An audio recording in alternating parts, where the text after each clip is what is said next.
Eric, merci.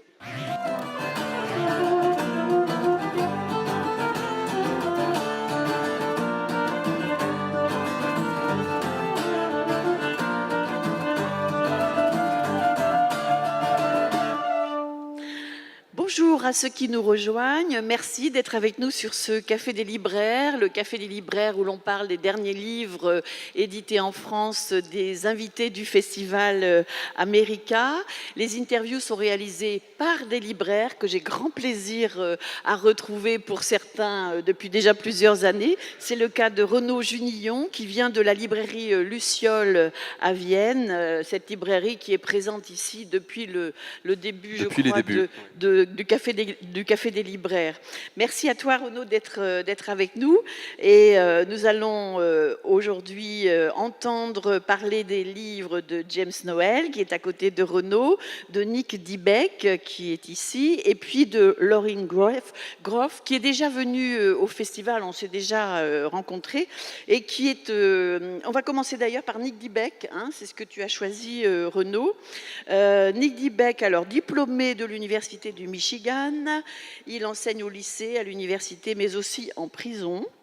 Après un premier roman remarqué, La mer les emportera, paru aux presses de la Cité en 2014, il présente aujourd'hui Dans les bras de Verdun, qui vient tout juste de paraître en ce mois de septembre dans sa traduction française. Et Renaud va nous en dire un petit mot.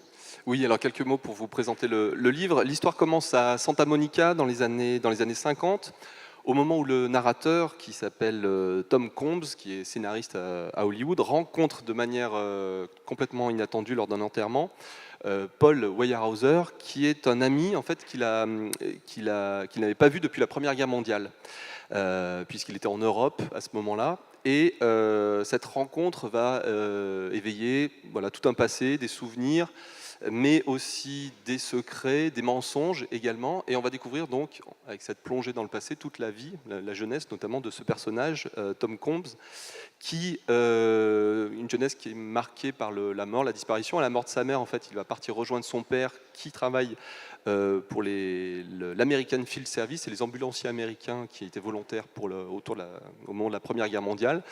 Et à la fin de la guerre, son père décède et Tom décide de rester en Europe et il est pris en main, si on peut dire, par l'évêque de Verdun pour un travail très particulier qui est celui de collecter, de rassembler les os dépareillés des soldats inconnus, de déterrer et de construire un ossuaire donc, que l'on connaît, qui est l'ossuaire de Douaumont.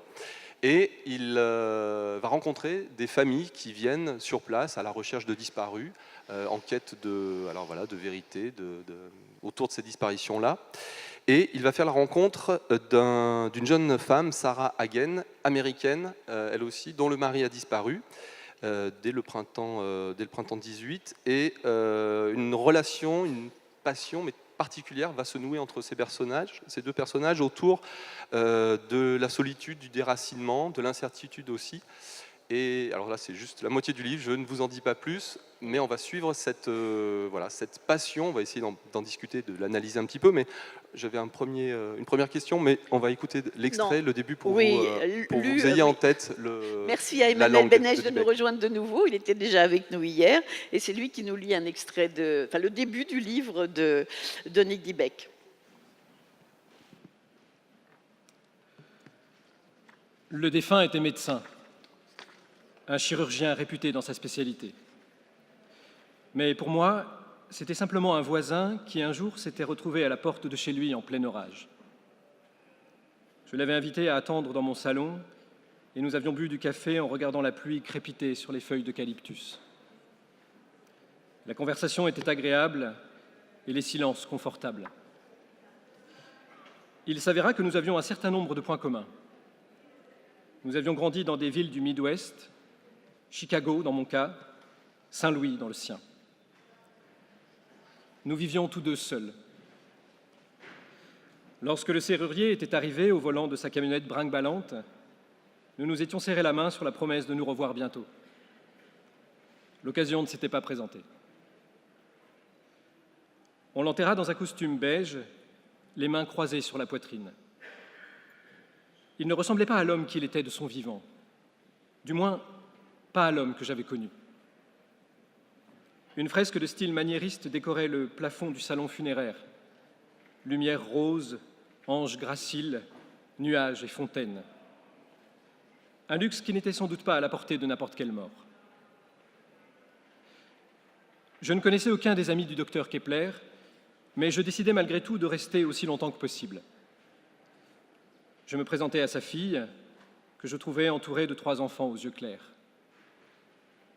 Elle me dit que c'était aimable à moi d'être venue et me remercia pour les dahlias qu'il affectionnait particulièrement, ainsi que je l'avais deviné. Souvent, je le voyais tôt le matin, sans doute après une nuit à l'hôpital, le stéthoscope encore autour du cou, arrosant ses dahlias et arrachant les mauvaises herbes qui déparaient le joyau vert à l'arrière de sa maison. Je m'approchais du cercueil et me penchais vers le visage cireux pour dire quelques mots, puis je circulais de groupe en groupe, prononçant des phrases de circonstance, d'une brièveté de circonstance, lorsque j'entendis un homme qui racontait une anecdote avec l'accent d'un acteur anglais interprétant un Allemand. Je l'écoutais d'abord d'une oreille distraite. J'aurais eu l'impression de manquer de respect à celui qu'on enterrait en m'intéressant à l'histoire d'un autre homme, l'histoire de sa vie, manifestement. Mais alors que les détails s'accumulaient, phare aveuglant, chemise noire brandissant des gourdins sur une piazza italienne, magasins et cafés incendiés, je me rendis compte que je connaissais la suite. Dans la prochaine phrase, il serait séparé de ses amis, avalé par la foule, roué de coups par les fascistes qui l'avaient entendu parler allemand, et laissé avec plusieurs côtes fêlées et un œil à moitié arraché. Ou plus précisément, je me rendis compte que ce n'était pas seulement son histoire, c'était aussi la mienne. Merci, merci beaucoup. Merci Emmanuel. Alors, une première question toute simple sur, bien sûr, sur la naissance de ce roman, parce que j'ai cru comprendre que c'est vraiment la découverte de ce lieu qui a été une sorte de déclencheur. Expliquez-nous toute la force, alors on imagine la force symbolique de l'ossuaire de Douaumont, la rencontre avec ce lieu, parce qu'il y a bien sûr toute la force, vous imaginez, toute la force symbolique du lieu. Well, first of all, thank you for the beautiful introduction and for the beautiful reading. It sounds much more sophisticated than I remember the book being. I did begin writing this book, which was a 7-year process for me, just based on something I happened to hear on the radio on the BBC. I was driving home from work in Seattle many years ago, and there was a report about a memorial ceremony between French and German leaders at this place called the Dumont Ossuary, which I had never heard of. And there was one line in the story that caught my attention, and that was that there were thousands of bones left on the battlefield after the war was over, and that these had to be collected by just a few people and over many years. Do you want to... Et c'est Florence Ludwig qui traduit. Alors d'abord, merci pour cette introduction et pour cette très belle lecture. J'ai eu l'impression d'entendre quelque chose de bien plus sophistiqué que quand je l'ai écrit moi-même d'ailleurs. Et donc j'ai commencé à écrire ce livre au début d'un processus qui m'a mis 7 ans. Et lorsque j'ai entendu, donc par hasard, un documentaire sur la BBC, j'étais dans ma voiture, je revenais de mon travail à Seattle, et c'était un reportage sur un mémorial, donc le mémorial de Dumont, l'ossuaire, qui est donc un événement pour commémorer l'ossuaire de Dumont.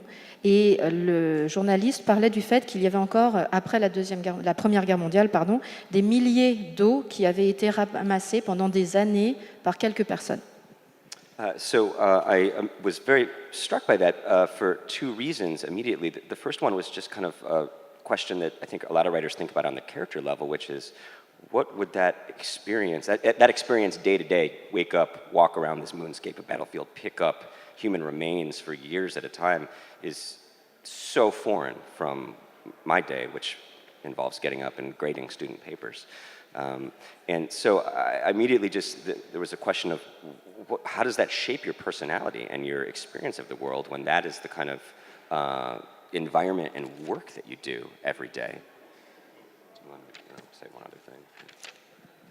Donc en fait, j'étais très marquée par ce reportage pour deux raisons. La première, par rapport à une considération qu'on se pose souvent en tant qu'auteur, par rapport à nos personnages, parce que je me suis demandé, par rapport à cette expérience en fait d'être une personne qui va tous les jours pendant des heures ramasser des restes humains sur des champs de bataille, et comment ça peut formater sa vie, et surtout à quel point c'était différent de la mienne qui passait donc une bonne partie de ma journée à noter les ouvrages des étudiants, de mes étudiants, et je me suis donc demandé comment ça pouvait formater la vie de quelqu'un.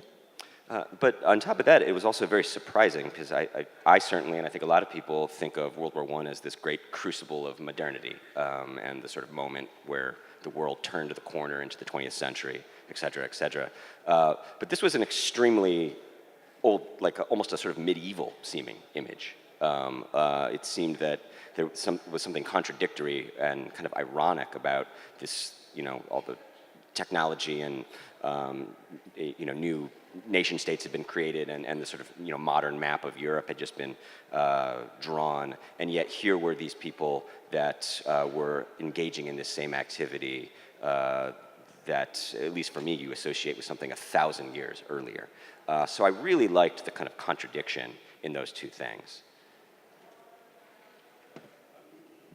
Mais j'étais aussi vraiment frappée par ça parce que ça m'étonnait vraiment par rapport à l'impression que j'avais de la Première Guerre mondiale, qui avait été vraiment le creuset de la modernité, qui avait complètement transformé le monde, et par rapport à cette image-là d'une activité extrêmement moyenâgeuse. Ça me paraissait assez contradictoire et ironique par rapport à cette technologie, la naissance de la technologie qu'on associait à la Première Guerre mondiale, la nouvelle carte de l'Europe qui était dessinée, et par rapport à cette activité qui faisait penser à quelque chose qui aurait été fait des milliers d'années précédemment. Et j'ai beaucoup aimé cette contradiction. Alors, justement, ce personnage-là, le personnage de Tom, il y a une phrase, je trouve, qui le résume très bien, où il explique qu'il ne savait plus ce qu'il éprouvait, mais il sait ce qu'il est censé éprouver.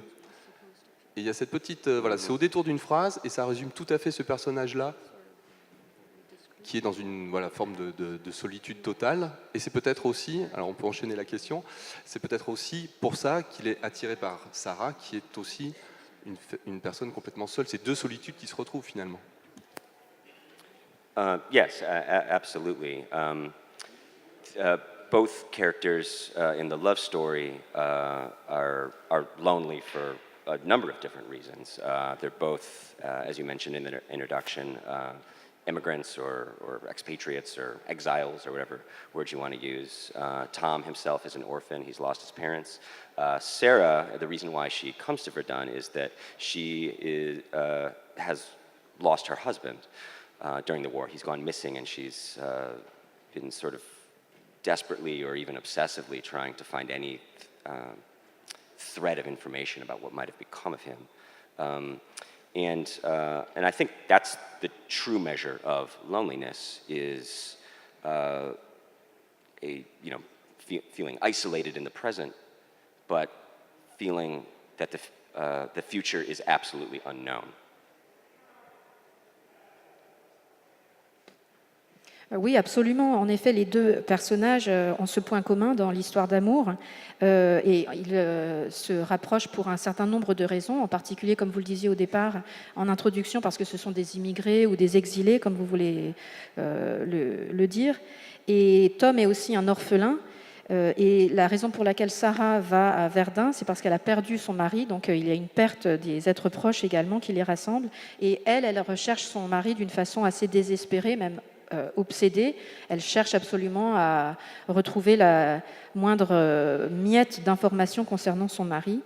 Et c'est ça vraiment aussi la vraie mesure de la solitude, c'est le fait de se sentir isolé dans l'instant présent, mais c'est aussi le fait de n'avoir aucune notion de l'avenir. L'avenir est inconnu.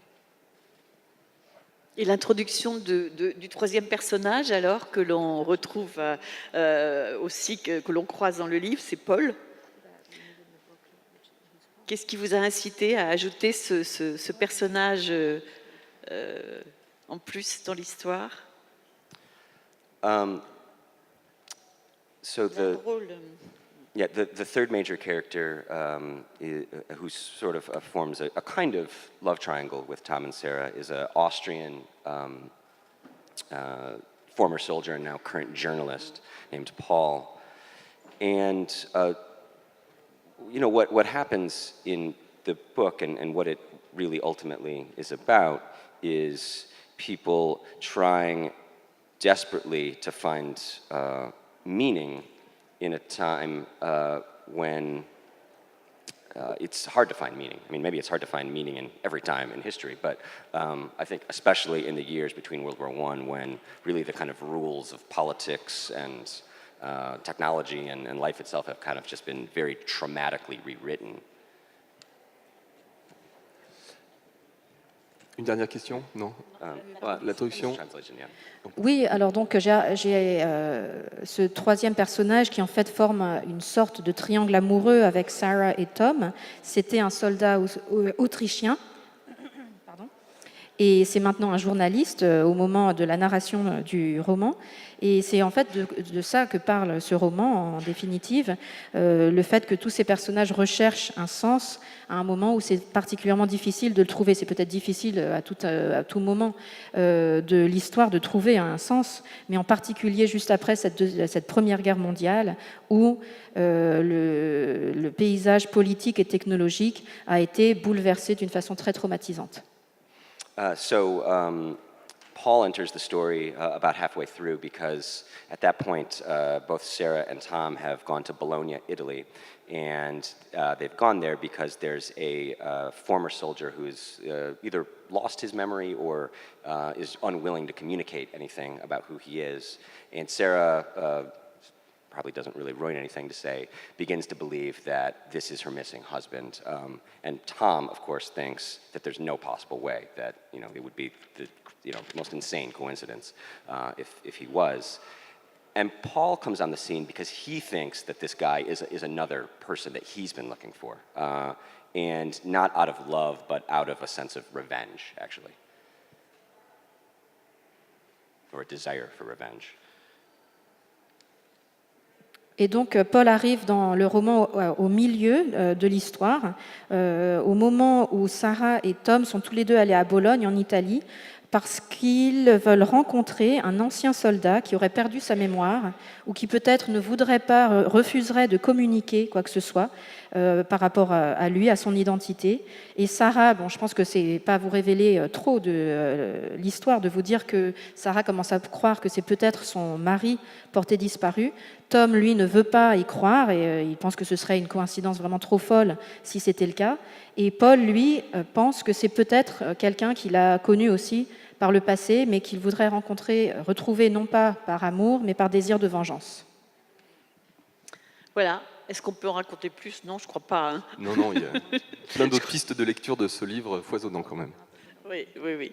Donc, je rappelle le titre, Nick Dybeck, Dans les bras de Verdun, paru aux presses de la Cité. Et on enchaîne avec le livre de James Noël, Belle Merveille, paru aux éditions Zulma. James est né à Hinche, en Haïti. Il est avant tout un poète. Il a déjà beaucoup de recueils parus.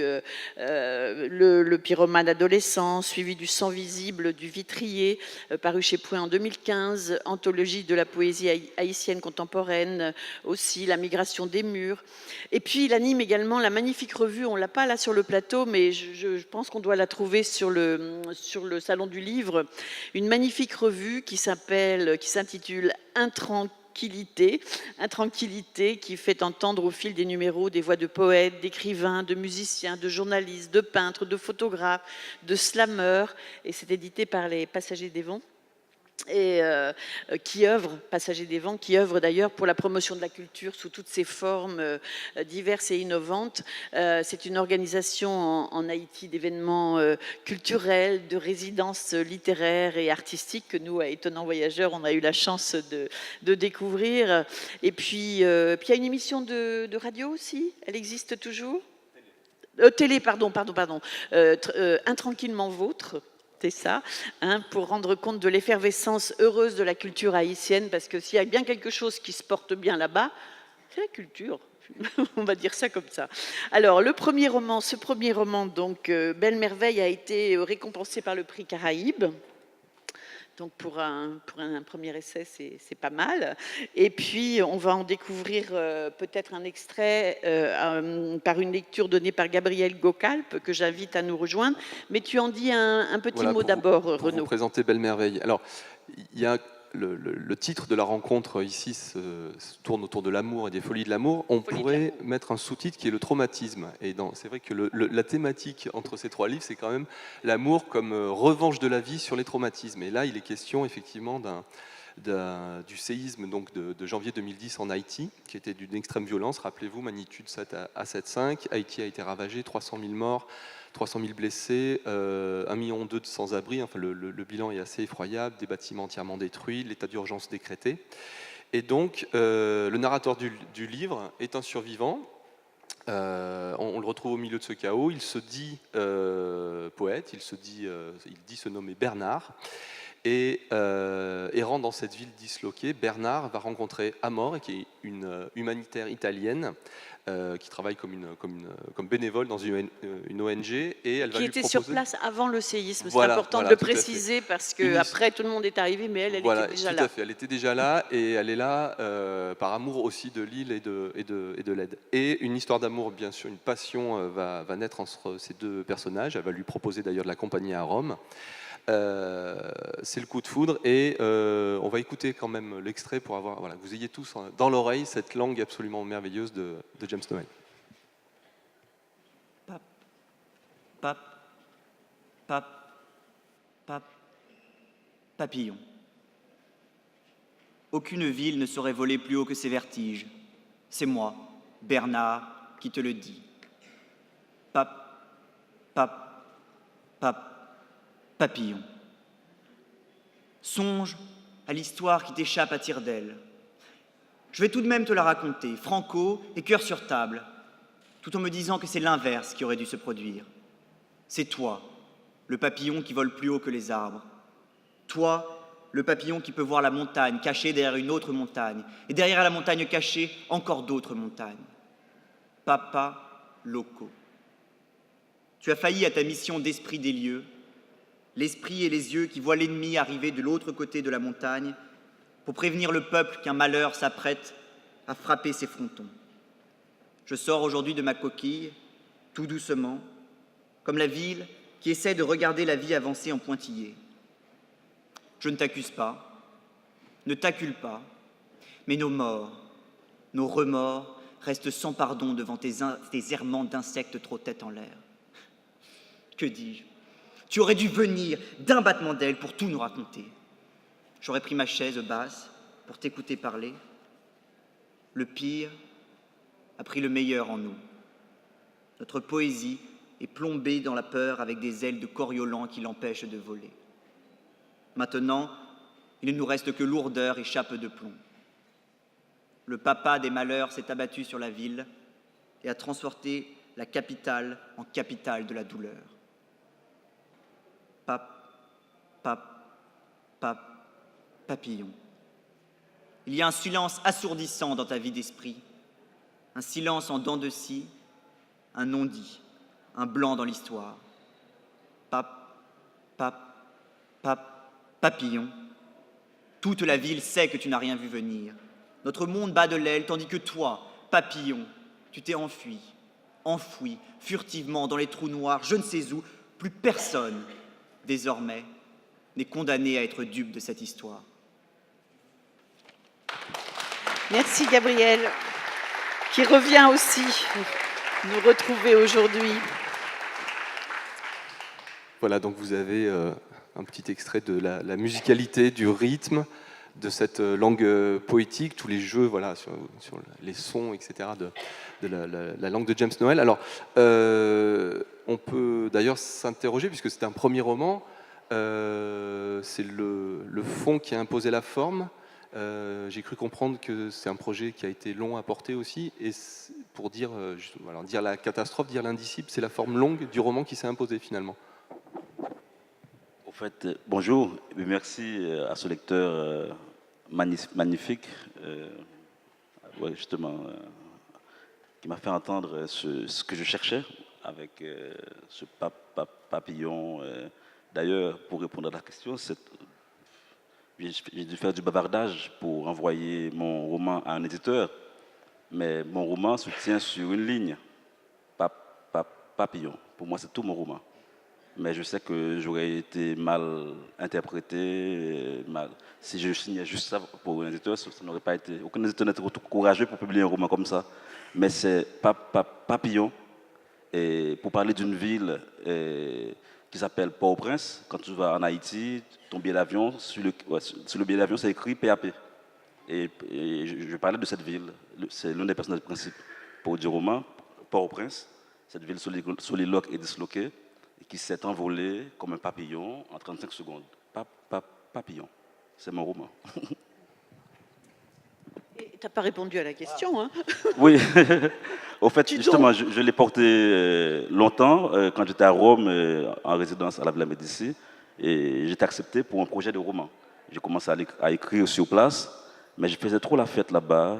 À force de faire la vaisselle, à un moment donné, j'ai abandonné le projet.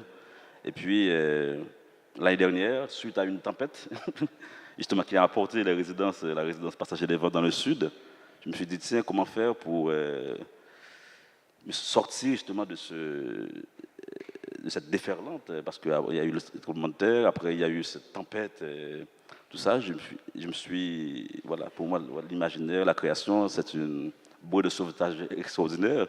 Et ce que je portais longtemps, que je travaillais, tout ça. Et, bien, finalement, c'est sorti en moins de 3 mois. Et donc, du coup, c'est un roman qui brasse pas mal de malheurs, mais je voulais prendre pied dans la chute. Au fait, je parle comme ça en tant que poète.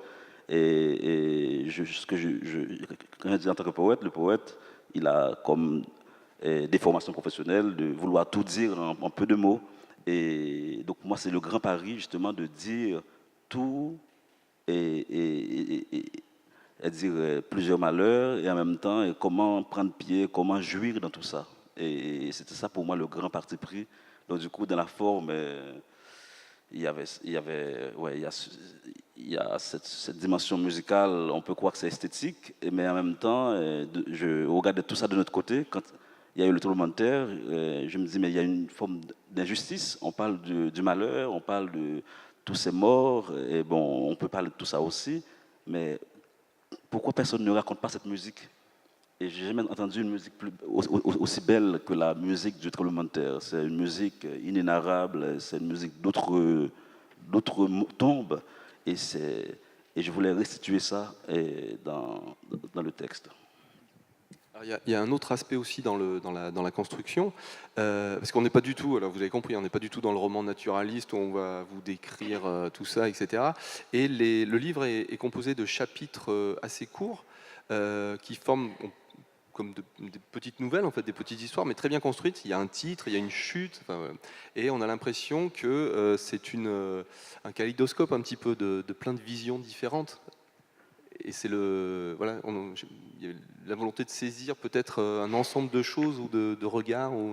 Et puis, ouais, c'est par injonction du sol. C'est la musique, c'est la note sol. Et en même temps, on croit que c'est des fragments. Pour moi, c'est des secousses, des répliques. D'où justement ce foisonnement de voix, c'est polyphonique. Et c'est un roman choral. Il y a les 2 personnages qui s'aiment. Ouais, c'est sur fond sismique, Amoré et Bernard.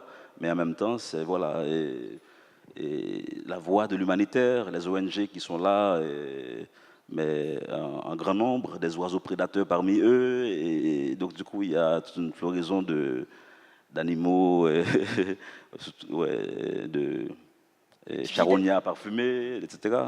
C'est une façon de prendre le point G des ONG à travers l'humanitaire, Amoré, qui était là avant le tremblement de terre, et c'est elle qui accuse.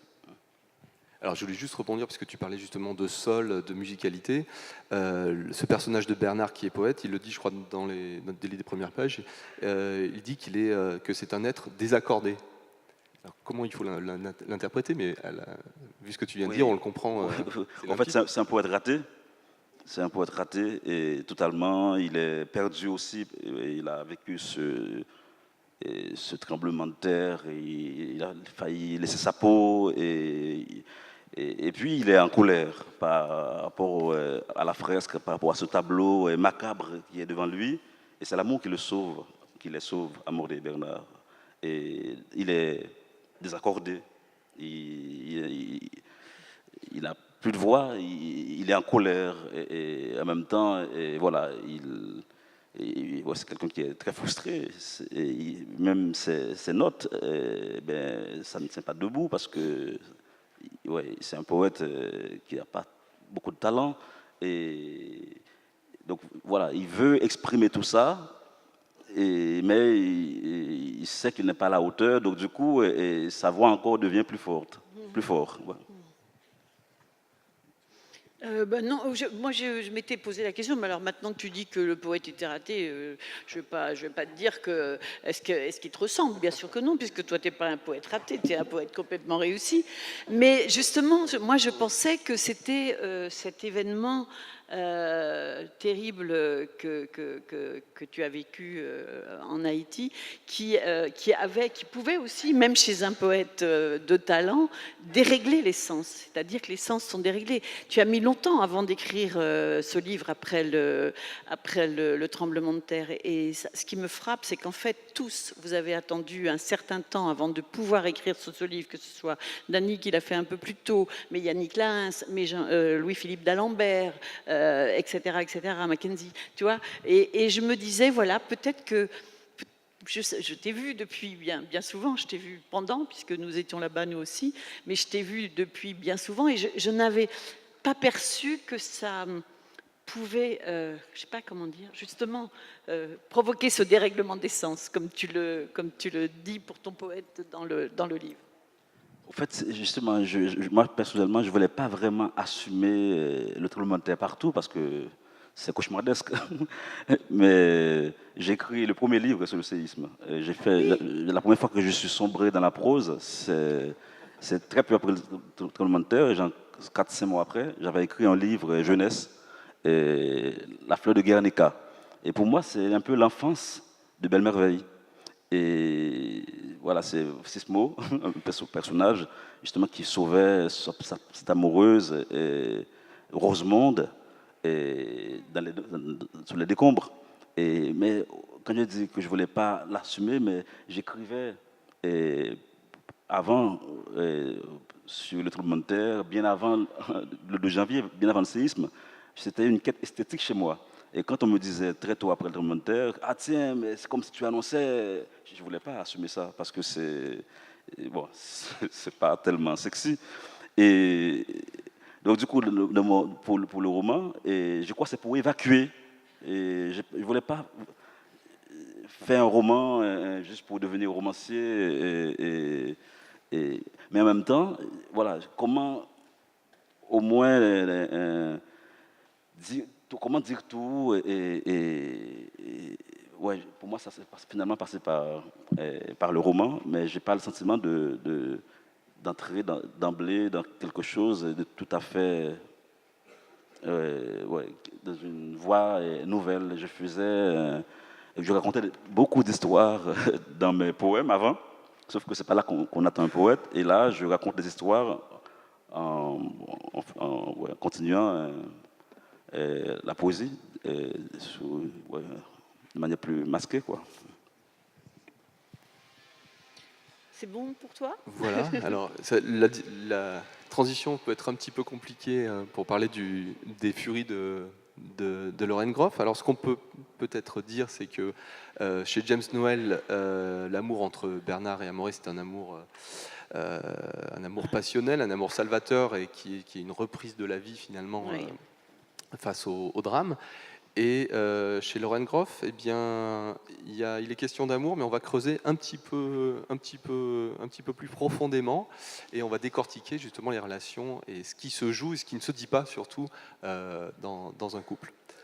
Alors, Lorraine Groff est née dans l'État de New York. Elle est notamment l'auteure des Monstres de Templeton et d'Arcadia. Et ce dernier roman, Les Furies, a été un succès littéraire de l'année 2015 aux États-Unis. Il a même été, vous le savez, parce que vous l'avez peut-être lu, également désigné comme le meilleur roman de l'année par Barack Obama. Excusez du peu quand même.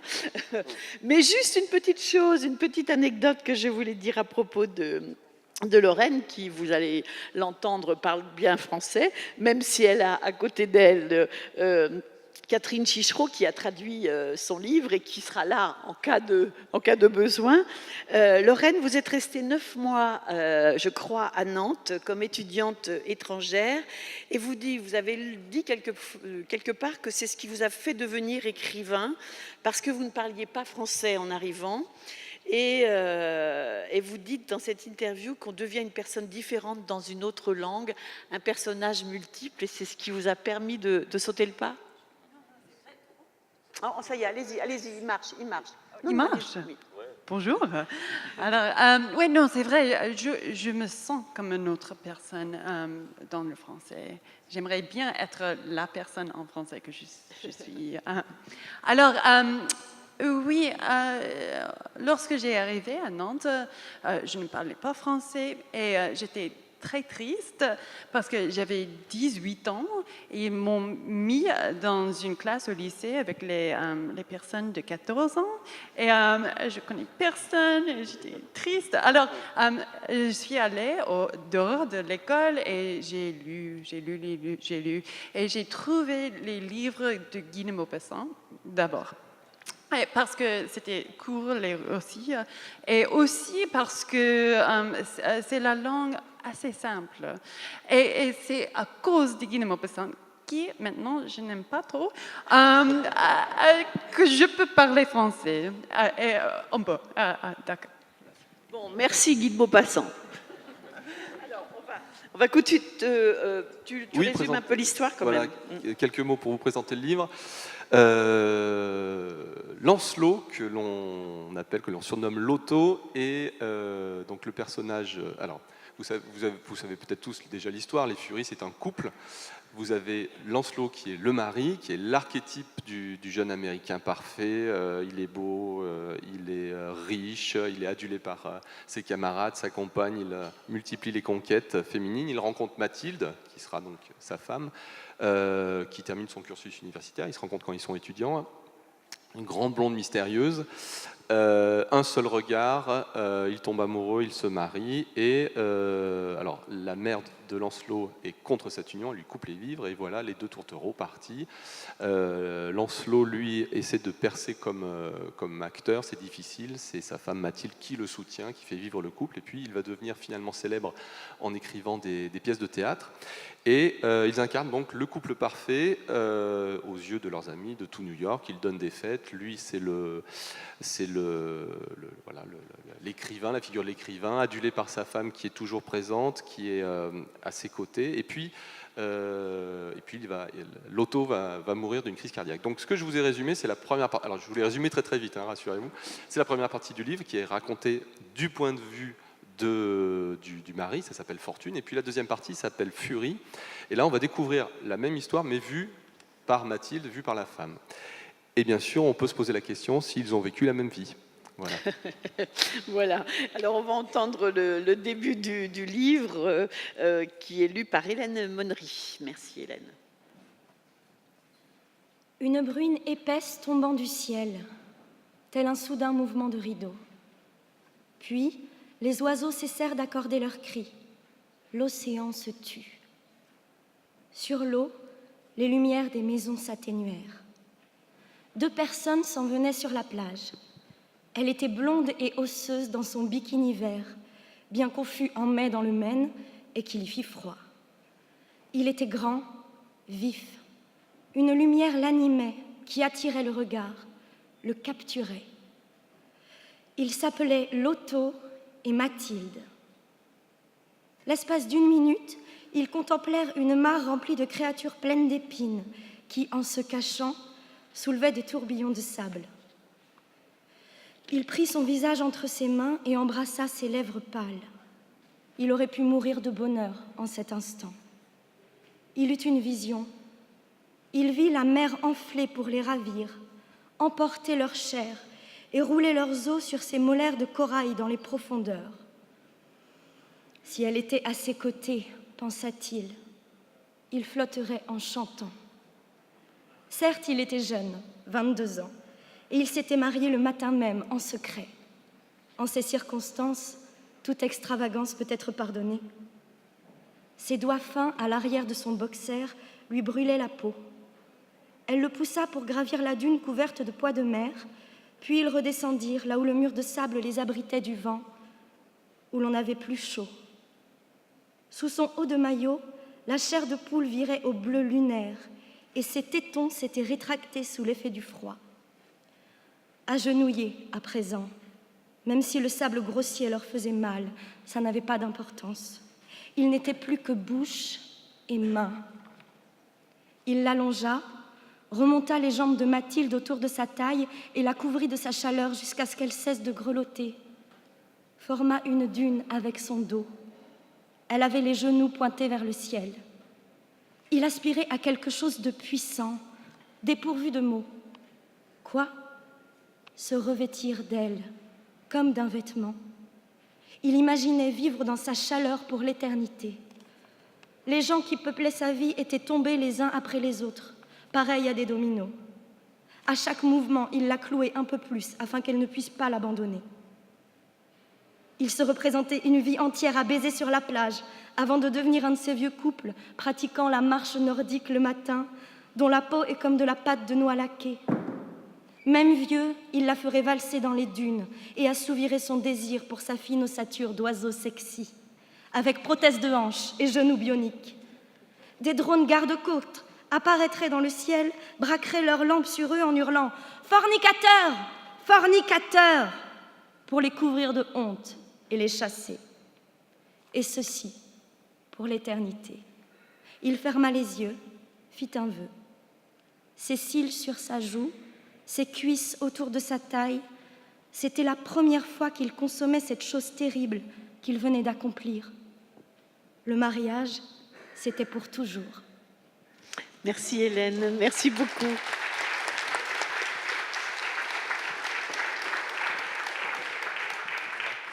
Bon, il faut bien sûr commencer par évoquer cette structure en miroir de ce livre qui est assez machiavélique, il faut le préciser. Au départ, il y avait 2 livres, si j'ai bien compris. C'est vrai. Et d'abord, j'aimerais bien dire que ce sont mes mots, mais ce sont aussi les mots de Karine Chichereau. Et il faut le dire parce que c'est un mariage entre nous. Non, mais oui. D'abord, j'ai voulu faire 2 livres. J'ai voulu faire un livre masculin et un livre féminin. Et j'ai voulu qu'on peut se lire comme ça, si on voulait.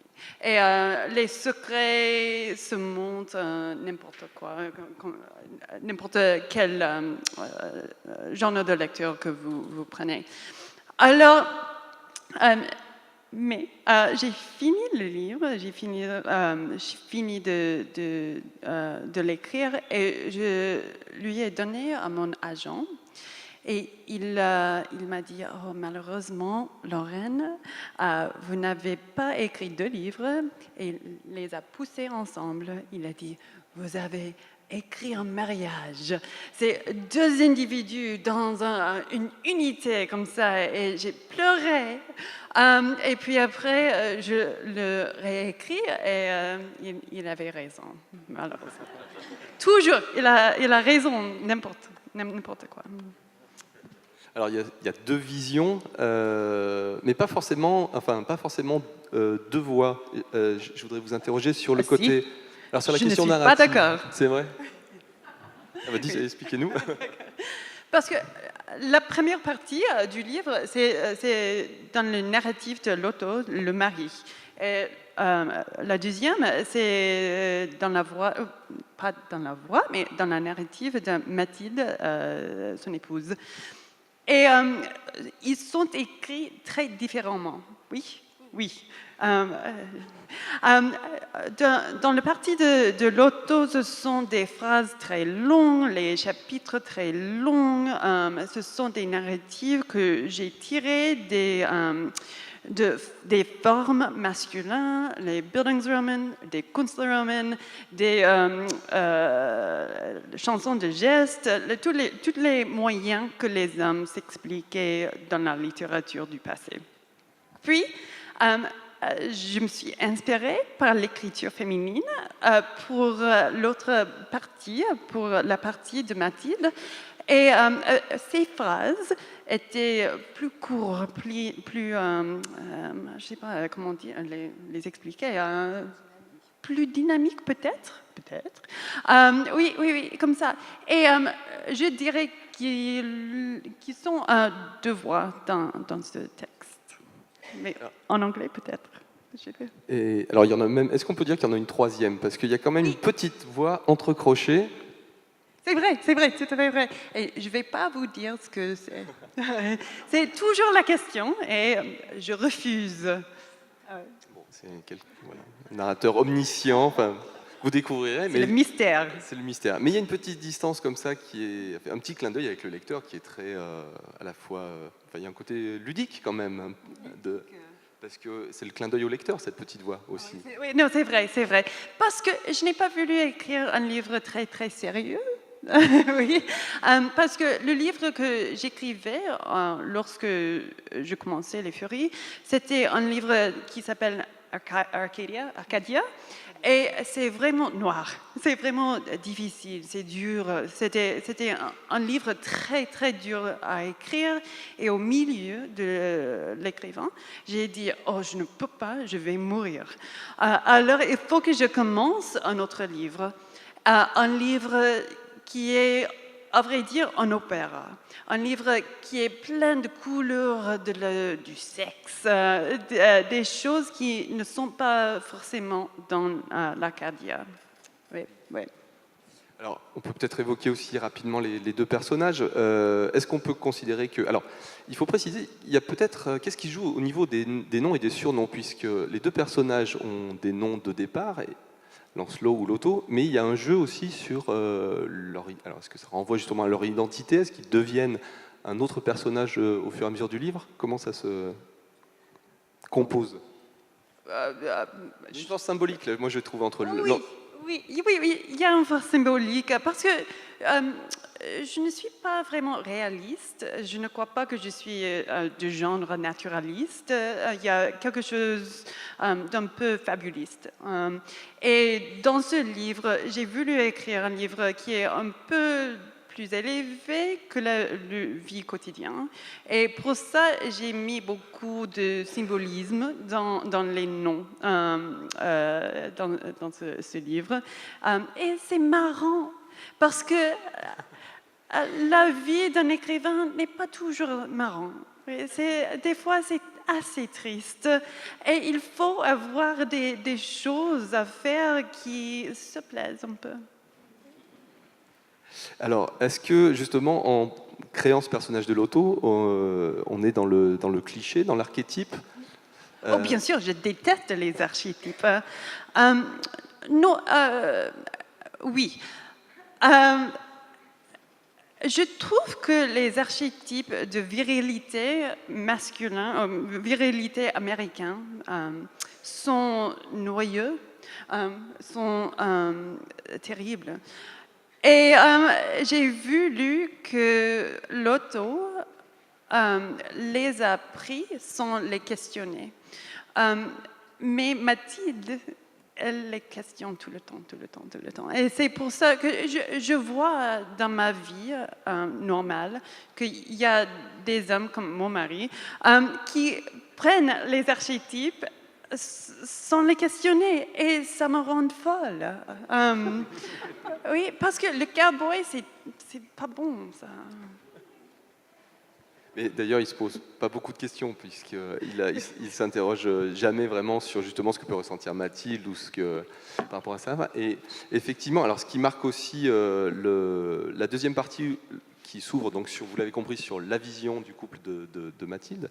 Elle s'ouvre sur une scène qui est marquante où elle est en colère et quelqu'un la croise dans la rue, il la reconnaît pas parce qu'elle est en colère et elle se dit mais on s'aperçoit qu'en fait elle a été en colère toute sa vie et c'est quelque chose qui la compose, quoi. Comme moi. Oui. Ouais. Il faut être en colère maintenant, je crois, politiquement, ouais, spécialement aux États-Unis maintenant. Tout le monde est en colère, c'est difficile. Oui, Mathilde, elle est en colère, mais c'est supprimé. Parce qu'elle veut survivre. Et pour elle, elle ne peut pas être la personne qu'elle veut être sans avoir beaucoup de colère supprimée, je crois. C'est la force qui est secrète dans elle, c'est le mystère d'elle. En fait, tout le monde est un petit peu en admiration devant ce couple qui suscite l'envie, etc. Personne ne se demande si elle est heureuse. Elle est la femme d'eux. Oui. Elle est la femme d'eux. Point. Oui. Et voilà, il y a peut-être un petit malentendu, c'est-à-dire qu'elle n'est pas effectivement la femme qu'elle a envie d'être. Elle n'est pas du tout, oui. Voilà. Non, j'ai lu en biographie de Vera Nabokov, et elle était un génie réel, mais elle se cachait un peu dans les ombres. Et ça me rendait très, très triste parce que j'ai pensé de l'histoire de la littérature, de l'histoire de l'art. Et j'ai pensé de toutes les femmes, toutes les épouses qui s'étaient mises au derrière. Et ça m'a touchée vraiment. C'est pour ça que j'ai voulu démontrer qu'elle est vraiment une personne toute seule aussi. Alors, vous voulez savoir ce qui se passe après ? Ah ben, vous allez lire le livre, parce qu'on ne va pas vous le dire. Hein, Renaud, tu es d'accord ? Ah oui, puis alors, non, puis ce qui est assez génial, c'est qu'il y a plein de petits cailloux qui sont semés dans cette première partie qu'il faut saisir et qui vont s'éclairer de manière complètement différente quand vous lirez la deuxième partie. Absolument, absolument. Ça s'intitule Les Furies. C'est paru aux éditions de l'Olivier et ça a été traduit par Catherine Chichereau qui a eu un boulot fou sur ce plateau, mais que l'on félicite pour cette traduction. Bravo.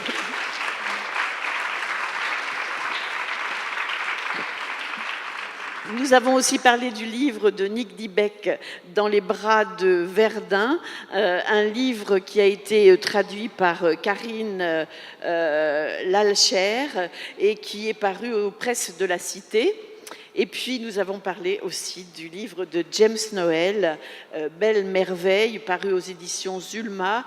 Et allez voir la revue Intranquillité, qui est vraiment une très très belle revue et qui donne la parole à des tas d'artistes plus formidables les uns que les autres. Merci à vous tous d'être venus sur ce plateau et merci à Renaud Genillon, bien sûr. Merci à tous. À vous. Merci aux auteurs. Et aux lecteurs. Et à nos lecteurs. Merci.